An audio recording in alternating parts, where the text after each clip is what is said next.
We want to bring back a group of voters that we spoke with prior to the president's speech and get their take on what they heard tonight. We talked to 67-year-old Democrat Irma Cooper, 40-year-old Libertarian Seth Duplantis, 72-year-old Democrat Rosemary Rocco, and 23-year-old Independent Mateo Gomez.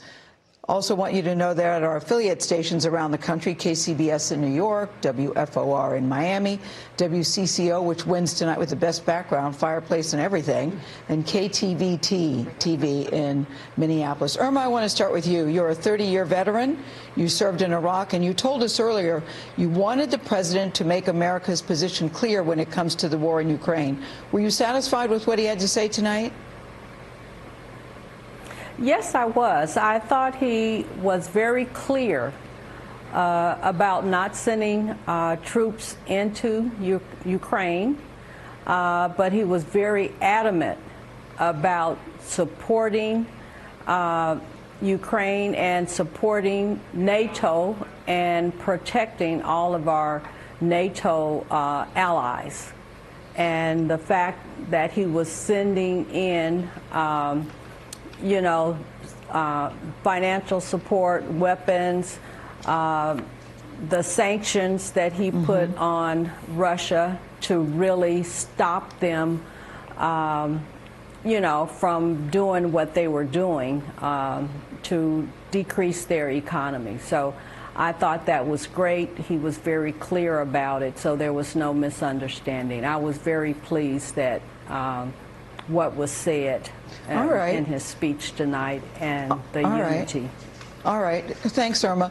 Mateo, I want to go to you because you were one of the ones who said to me, I hope it's not about politics. You know how this goes. The Democrats will stand up. The Republicans will sit down.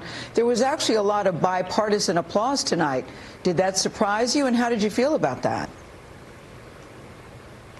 There was also not a lot of people in the room. For example, Senator Marco Rubio was not there. But I did not feel hopeful, Senator. To be honest with you. I did not feel hopeful.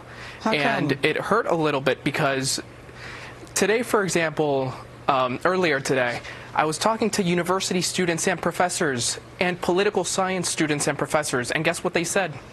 That 0%, and they were not willing to watch the State of the Union address. And that's political science students. So imagine, the biology students would not, the chemistry students would not, the social workers probably might not either. So it hurts. I was not hopeful. You also were hoping that he would address student loans. He did not do that tonight. He did not talk about student loans, and I did not feel connected with the president to the extent of actually with the message he gave me.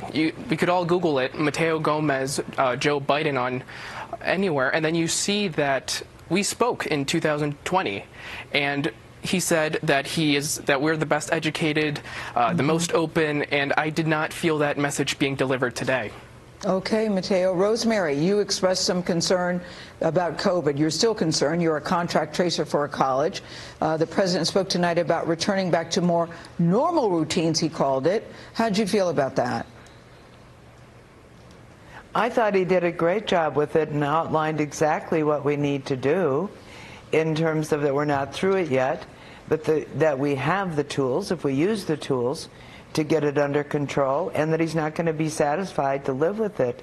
I also, I felt very hopeful, and I was glad he did real talk, not happy talk.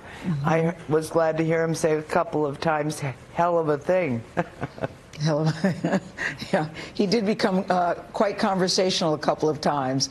A couple of times he said, I mean it, yes. I mean it. Seth, you're a business owner in Dallas. The main thing you told us you were very concerned about was the supply chain issues and inflation. The president addressed that tonight. Was that enough for you?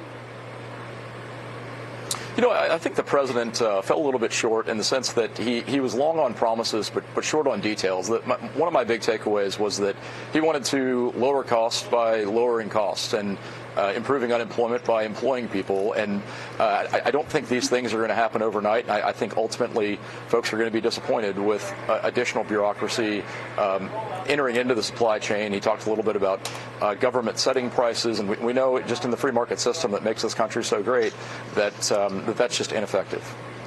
All right, guys, thank you very much for your time. Thank you for watching with us.